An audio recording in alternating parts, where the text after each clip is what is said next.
Patrick, just wondering, everybody goes through ups and downs throughout a season and what have you. What have you been working on, and what's working that maybe wasn't working a few weeks ago? Yeah, just fundamentals and getting my swing back to a place that I can start the ball where I'm looking all the time. I wasn't too far off, just a little off, and so golf's like that sometimes. I mean, you're not always perfectly on. But lately I've been playing really well. I played well at the PGA, and my game's in a good spot. When you know you've got to play 33 holes, what's the mindset you have to get into to mentally prepare yourself as well as physically? I think you have to be really patient, and I think you have to be aware of not falling asleep out there. I think you have to really even tell yourself, click back in. This is what we're trying to do, and get really specific with clicking back in and telling your computer what you're really trying to get it to do. We're out there for such a long time today that you could fall asleep at the wheel a little bit, and so being cognizant of that and checking in with yourself, are you as focused as you can be when you need to be, I think is key. And what time did you wake up this morning, and just how tired are you right now? Yeah, I'm pretty tired. I mean, I woke up 4:30 this morning and started my warm-up and played 33 holes, and this golf course is one of the harder walks. So, it was a pleasant surprise to birdie the last three. You talked about focus. There was some noise out there with Bryson. Is that just, can you get distracted by that or not when you're hearing galleries? I think it's pretty normal.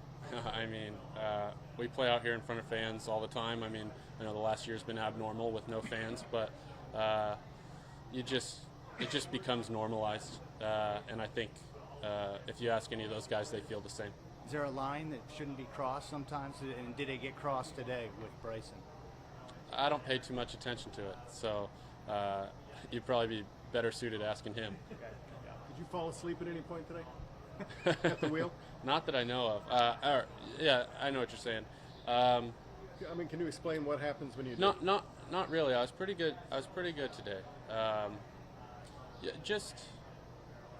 Just really being aware of where you want to land the golf ball and how far that is, and not just hearing 121 from your caddy and just kind of blanking out. 121, but I really want to land at 125 and spin it back because the greens are a little soft, and I want to leave it on the right side of the hole. Telling yourself all that, before you're going to hit the shot, and really clicking in and committing to that is important. And I think sometimes it's easy to get a little fuzzy when you're out there for so long.